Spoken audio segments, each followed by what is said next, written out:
खेमचंद जी, ऐसा क्या है जो अधूरी हसरतें हैं वो हसरतें खत्म ही नहीं हो रही। पहले हम देखते थे कि जब चुनाव खत्म हो जाते थे, नतीजे आ जाते थे, तब ईवीएम को दोषी ठहराया जाता था, यानी कि पोस्ट प्रोसेस था। इस बार तो यह प्री प्रोसेस है और अब तो बाकायदा सुप्रीम कोर्ट ने एक नोटिस जारी कर दिया है चुनाव आयोग को। तो कोई हल है इसका, या आप पहले भी कटघरे में थे और आज भी है और आगे भी रहेंगे?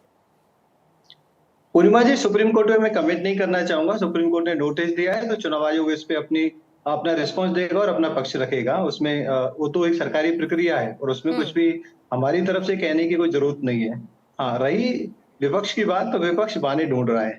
उनको पता है, जैसा आपने कहा कि पहले चुनाव के बाद होता था, क्योंकि उनको पता नहीं होता था कि भाई चलो, उनको लगता था कि टक्कर है, हो सकता है कि हम जीत भी सकते हैं, हो सकता है हम हार भी सकते हैं, तो चुनाव के बाद वो बहाने लगाते थे। जहां जीत जाते थे चुप हो जाते थे, जैसे दिल्ली में चुप हो गए थे, कर्नाटक में चुप हो गए, हिमाचल में चुप हो गए, लेकिन जब हारते थे तो हल्ला मचाते थे। लेकिन अब उनको पता है, दिख रहा है, साफ दिख रहा है कि अब की बार 400 पार ये रियल होने वाला है। ये दिख रहा है, ये होते हुए दिख रहा है। हर जगह सपोर्ट है। आदरणीय प्राइम मिनिस्टर मोदी जी जा रहे हैं, वहां पे लाखों की संख्या में लोग आ रहे हैं, उनको सुन रहे हैं। जहां अमित शाह जी जा रहे हैं, लाखों की संख्या में लोग आ रहे हैं, उनको सुन रहे हैं, उनको समर्थन दे रहे हैं। हमारे नेता जहां भी जा रहे हैं वहां पे इतना जबरदस्त समर्थन मिल रहा है।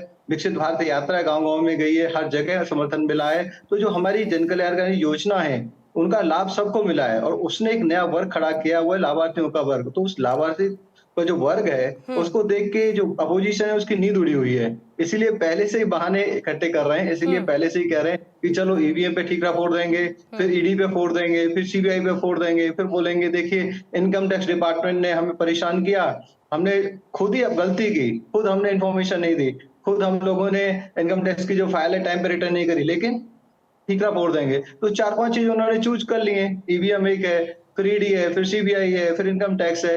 तो बहाने बनाने की कोशिश की जा रही है अपना मुंह बचाने के लिए। लेकिन लोग समझते हैं, लोग जानते हैं, लोग देख रहे हैं कि ये सिस्टम मैच्योर सिस्टम है। 2004 में भी हम सबने देखा, 2009 में देखा, 2014 में देखा, 19 में देखा, और एक स्टेट समय पर तो इलेक्शंस हो रहे हैं खेमचंद बहुत जी सारे। आप लोग भी उसी कतार में थे, ईवीएम पर सवाल उठाने वाले। बहरहाल वक्त का खेल है और वक्त बदला है, तो आज विपक्ष है जो ईवीएम पर सवाल उठा रहा है। लेकिन आपकी बातों का यश जवाब देना चाह रहे थे। यश, स्वागत करती हूँ आपका चर्चा में। लेकिन वाकई में क्या विपक्ष इस स्थिति में है कि हार के बहाने खोजे जाए कि कैसे अपने आप को एक फेस कवर दिया जा सके कि इन केस अगर हार होती है तो दोषी कौन? ईवीएम। दोषी कौन? ईडी। दोषी कौन? सीबीआई। दोषी कौन? IT department. पूर्णिमा जी, मैं सबसे पहले तो ये उम्मीद करूंगा कि जितना आपने अनइंटरप्टेड खेमचंद जी को सुना है उतना आप मुझे भी सुने।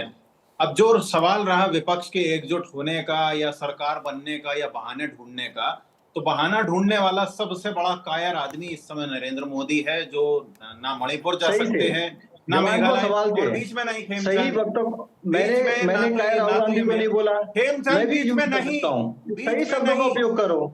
आदरणीय प्राइम मिनिस्टर मोदी जी हैं, प्राइम मिनिस्टर हैं, देश के बड़े नेता हैं, देश का नेतृत्व कर रहे हैं। इस तरीके के शब्दों का उपयोग करोगे तो आपको पता होना चाहिए आपके नेता जमानत में। रुकिएगा खेमचंद जी, एक सेकंड। खेमचंद जी, यश सिर्फ इतनी कहने की बात है। ठीक है खेमचंद जी, एक सेकंड। खेमचंद जी प्लीज एक सेकंड रुकिएगा।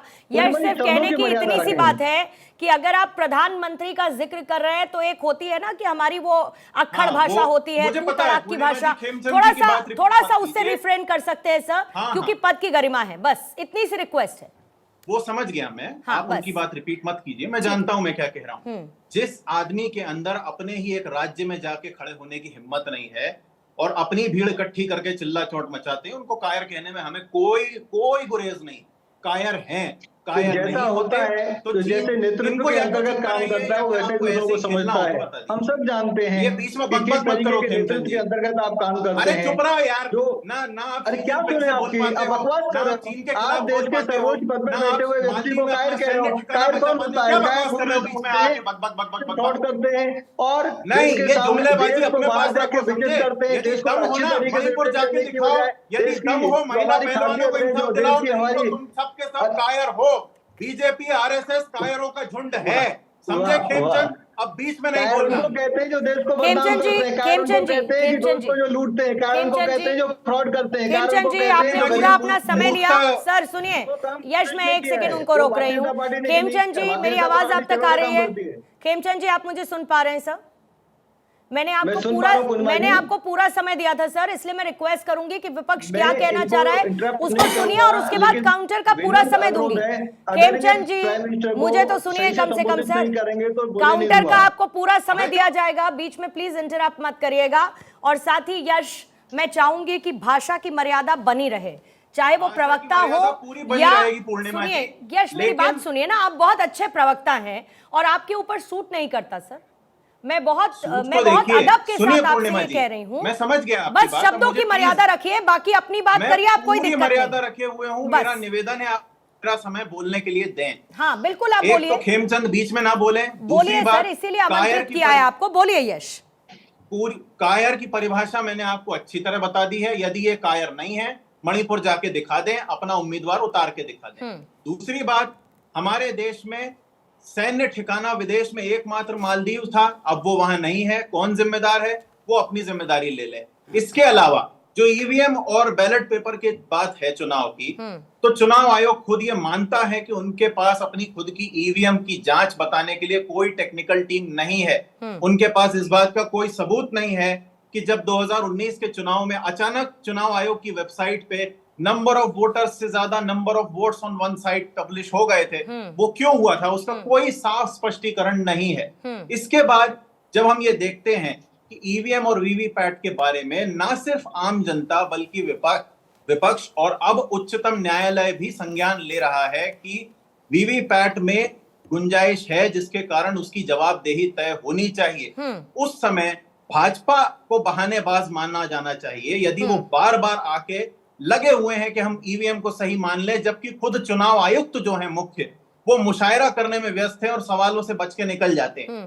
तो बात यहाँ केवल पक्ष और विपक्ष की नहीं है, बात यह है कि यदि ईवीएम से इन्हें इतना ही लगाव है तो ये साफ साफ अपना लगाव बताएं, और यदि इनको निष्पक्ष चुनाव पर इतना ही कॉन्फिडेंस है कि ये जीत जाएंगे, तो भाई विपक्ष की सुन लीजिए, जनता की सुन लीजिए। पूरी जनता खड़ी है दिल्ली में, हाल ही में जंतर मंतर पे पूरी भीड़ खड़ी थी, किसान खड़े थे, आम जनता खड़ी थी, सुप्रीम कोर्ट के अधिवक्ताओं का एक पैनल खड़ा हुआ था, और ये सब कह रहे हैं कि ईवीएम और वीवीपैट में गलत हो रहा है, इसके ऊपर ध्यान देना जरूरी है।